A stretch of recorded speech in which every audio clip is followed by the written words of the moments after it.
All right, Lex Fridman. Is Lex Fridman a fraud? I say yes. I think this video does too. Let's check it out, dude. Let's see what this big-headed dumbass is all about.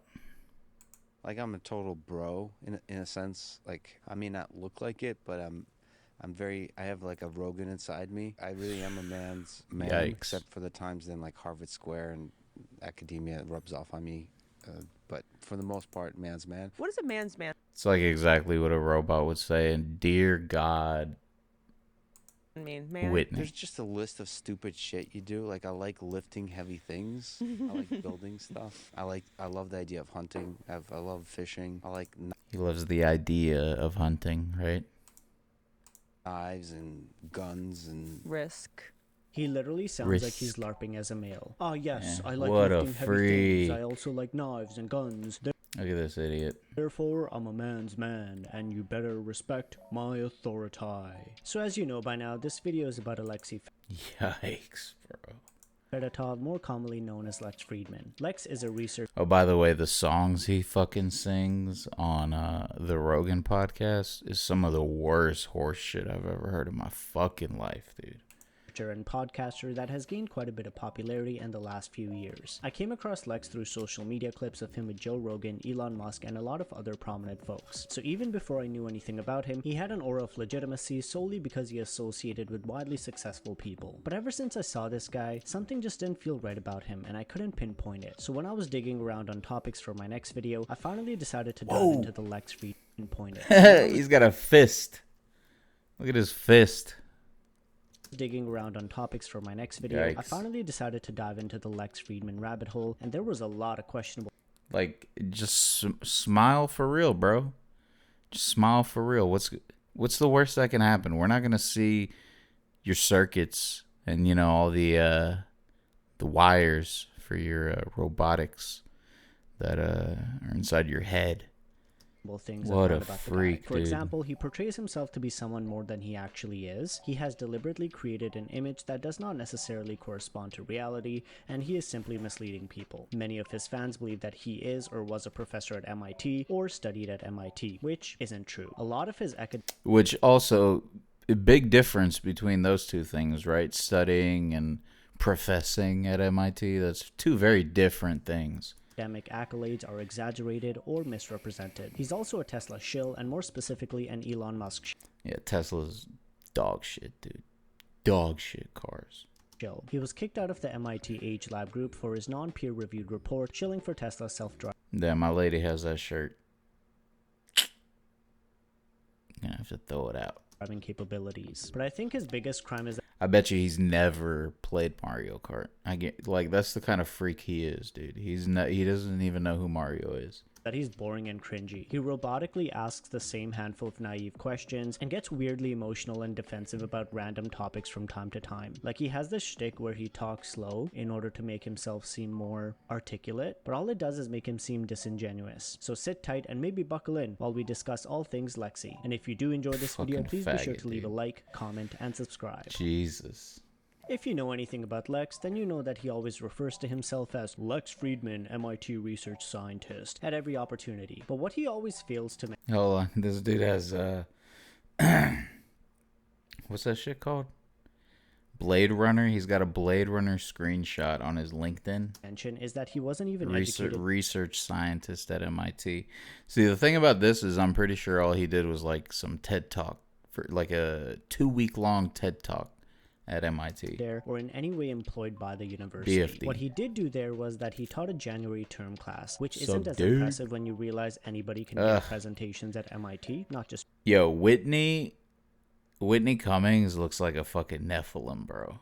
professors. A January term class is closer to a book club. Students have the Yo, option of taking one I got those class that same interests them headphones, during bro. this term, or staying home and coming back for the spring semester. It's basically Yo. a free-form month for knowledge sharing. I gotta During that throw these period, away. Anyone can put together a call, I and gotta throw anyone these who away. wishes to attend, MIT affiliated or not, can attend. Oh, and it's all not for credit. Here's a quote from an actual person from MIT. It states, "I've come across a handful of people in the last few years that figured out how easy it is to become vaguely affiliated with MIT. Then they use the University email and some spin to their affiliation, and all of a sudden they've gotten a bunch of new opportunities, and it only builds from there. People within academic circles will know the difference, but outside, not necessarily. Lex definitely raises some red flags on this front. The dude randomly requested me on LinkedIn 4 or 5 years ago, and I saw we had a lot of MIT mutual connections. At the time, he was teaching. It's not difficult at all to organize a January term class.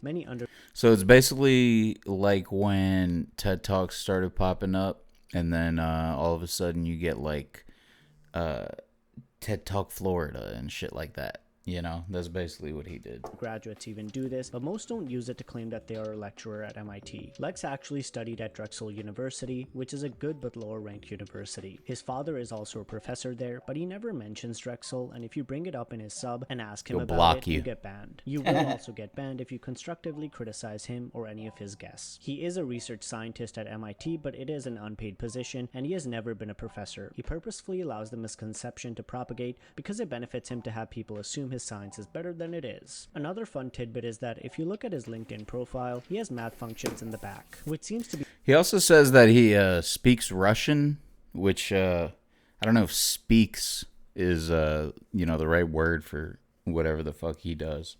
A theme. Dude, that fucking interview with Zelensky is such a fucking mess, dude, because each version that you find, someone is getting dubbed, and it's insane, dude. It's fucking insane. And if you speak Russian, if you're a Russian speaker, you speak a little Ukrainian maybe, and you hear this guy speak Russian, me and my fucking brother speak better Russian than him. And yeah, we grew up kind of speaking Russian and more like a Spanglish version of Russian, you know what I mean? But I still fucking speak better than this retard. Here's him standing in front of a classroom, again, with some math functions on the blackboard. But here's the thing, those functions have nothing to do with the class that he's teaching. The things on the blackboard were there from another class before his, and I know this because you can watch some of his lectures on his YouTube channel. But he keeps the math and purposefully includes them whenever he can to make himself seem smarter than he actually What a is. dipshit. Even his LinkedIn page is misleading. He also claims on LinkedIn that he worked at Google for 1 year. Smile? It reads No. Google Nope. Researcher No smile. 2014 to 2015. Tight-lipped. However, the truth is that he worked Tight-lipped so he doesn't get mouth fucked. Fucking retard, there dude. as a visiting Jesus researcher Christ. for less than 4 months. In 2019, Lex Fridman released a study in which he claimed that contrary to a mountain of literature about human-machine interaction, drivers using autopilot remain vigilant and attentive. For this next part, I'll be referencing an insider article written by Julia Black, as it does well to capture the full picture of what happened and has some great resources to back it up. The article states, though Fridman has touted affiliations with MIT and Google, AI and machine learning experts who spoke with insiders said Fridman lacks the publications, citations, and conference appearances required to be taken seriously in the hyper-competitive world of academia. Okay, this is interesting. It says when AI professionals... Oh, never mind. Okay. AI professionals on Twitter challenged Fridman's research methods for the Tesla study. He blocked them en masse. Soon after the study was published, Fridman moved his prestigious MIT lab to an unpaid research role. A former H-Lab staffer recalled Fridman telling him that he wanted to amass a giant amount of followers. Philip Picniewski, a computer vision and AI researcher who became one of Fridman's... Yeah, that sounds like some fucking sociopath. I just want a lot of followers. Most vocal critics said it was clear from the very beginning that he's positioning himself to become one of the celebrities in this space. The MIT seal of approval was likely enormously valuable to Tesla. Its autopilot feature had come under intense scrutiny over several widely publicized... Yeah, okay, so this whole thing is basically like he wrote a paper on the AI, or on the Tesla self-driving, right? And I guess he made it look better than it was, but all of it was really about,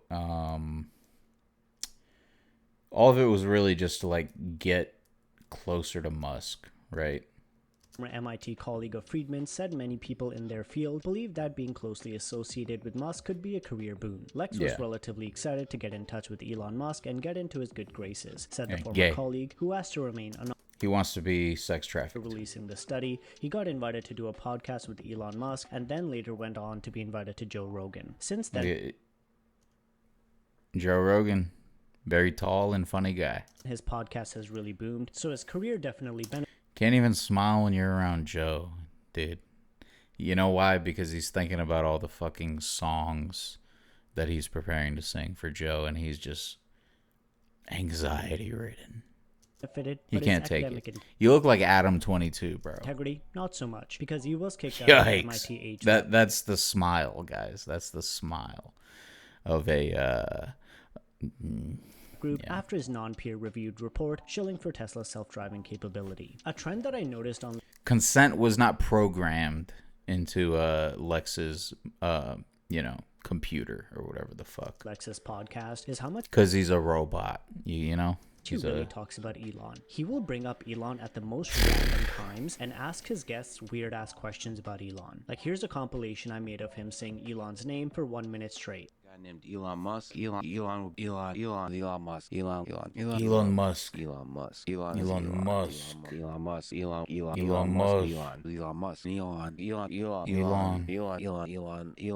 Musk, Elon. What a freak, dude. Jesus. Elon Musk.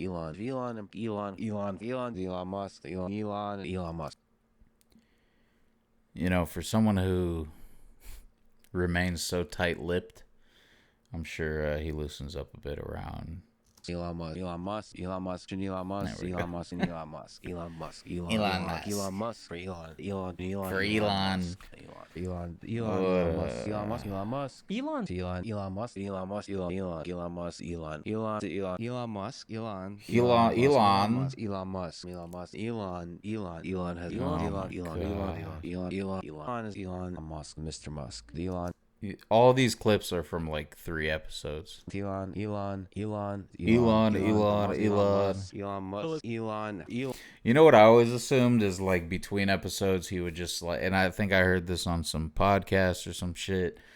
I always assumed this dude just kind of reclined where he is, where he's seated. He just reclines, and when the next guest comes, he rises back up like Dracula and ready to do another episode. The fuck is the story about this little hedgehog, dude? Explain what retarded emotional attachment you have to hedgehogs, you freak. Elon Musk, Elon Musk,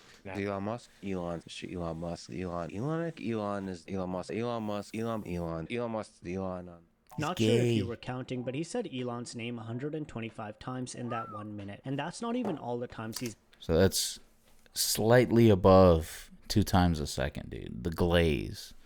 Ultimate glazer. I lost too many Yep. brains. Boom. This picture is everything, bro. This picture is everything. I hope one of those people operating on him is Joe Rogan. Cells compiling that and couldn't be bothered to go Oh, come on. Oh, it's... it's a bunch of other Lex Fridmans. through the rest of his podcasts. But it's safe to say that he's an Elon groupie. And if you still don't believe me, here's him asking his guests about how much they also love Elon. Yeah, didn't he like fall asleep at like some wedding? Oh yeah, and when he asked how much do you love Elon Musk? Not more than me. do you admire most about Elon? What do you admire most about Elon? And that's the crazy thing about him is I feel like he asked some cheeky little question like that to Zelensky. Like that's kind of when I was like really off put by the guy because he was, oh well, Putin's what did he no what did he say? He's like oh, would you go swimming with Putin or some fuck shit? Like, what the fuck are you talking about, dude? What the fuck are you talking about? You fucking idiot. Would you go on a boat with Putin? They're at war with each other, you dumb fuck. What do you think? Lex? Fucking puh. You've talked to Elon quite a bit. You've written about him quite a bit. Just it'd be cool to hear you talk about what are your ideas of what the magic sauce you've written about. That's what I think. What makes him so successful? His style of thinking, his ambition, his style of thinking, the people he connects with, the problems he tackles. Is there kind of comments you can make about what makes him special? What do you think about Elon? His autism, his fucking. As an engineering leader, having to experience him in the most chaotic of spaces. Most chaotic. Who's this retard? He don't even know what to say. Elon, in that aspect, like, is there? Yeah, he has. What do you like most about Elon? Let me answer that for you. You fucking bitch. Is it just he can't help it? He must see the change. You know, Elon sees this shit. Elon Musk watches this shit, and he's like, "Good boy." That he hopes for in the world. How do we get more Elons? How do we get more Elons? How do we get more Elons? We clone them just like you were cloned. You fucking. What do you admire? You homunculus. What the fuck, dude? In the name of love about Elon Musk. What do you admire in the name of love about Elon Musk? You can tell he loves all the perks of being BFFs with Elon and will shill so fucking hard to not lose them. All in all, Lex Fridman Oh, look. What the fuck, bro? Look. Whitney Cummings, the Nephilim. Okay, this fucking... I don't know who this guy is right here. And then tall-ass Joe Rogan right here. Holy fuck, dude. You're shorter than Rogan. You're shorter than Rogan. You pipsqueak. Sit your little ass down, Lex. This comes off as very fake to me. He attempts to cultivate the image of... I mean, dude, it's too bright. It's too bright for the it's too bright for the robot. Philosopher / poet, but in the end, he What fails is at all of them. this? He misrepresents his role at no. Oh no. MIT to make himself sound more accomplished. Oh yeah, that's Michael Malice or whatever.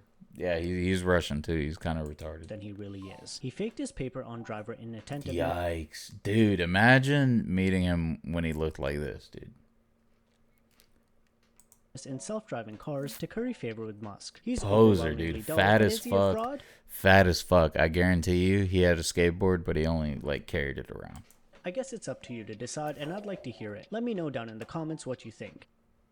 And before I sign off, here's a couple more excerpts from the Insider article that I felt were worth sharing. An AI expert who knows Fridman thought that perhaps the podcast host abandoned academic rigor in pursuit of fame. It's almost as if he sold his academic soul to get an interview with Musk, the expert said. Another quote states, Nassim Nicholas Taleb, the mathematical statistician known for writing the book The Black Swan, blasted Fridman on Twitter in January, sending mail with heading, quick note from MIT, when podcast has nothing to do with MIT is shoddy as hell, Taleb tweeted. Taleb said he turned down 10 invitations from Fridman to appear on his podcast. I have been convinced that there is something that is not solid about the person, Taleb told us. It's not a person. Your bullshit, because I hope I'm somebody you can trust. I don't fucking trust you. A few moments later. But I gotta tell you, I have to be honest. This is silly because you don't know me, but it hurt when you say you don't trust me. You kind of lost me. I don't think anyone's You kind of lost me. I don't know, man. Why should anyone trust you, dude? Why should anyone trust you, bro? I just thought you were one of the greatest artists ever. Yeah, why wouldn't one of the greatest artists ever trust me, a no-name podcaster? Fucking loser. I've never had anyone say that to me. I wish Kanye walked out of this interview instead of the Tim Pool interview. But I really wish he'd beat the fuck out of that robot. Maybe I'm just being a mess about it, I guess. Yeah, you're being gay. Wouldn't that be interesting if if we travel in time like multiple centuries, where the entirety of the communication of the human species is like humor? Yeah. Like it's all just. Well, we wouldn't understand a fucking thing you say now, would we?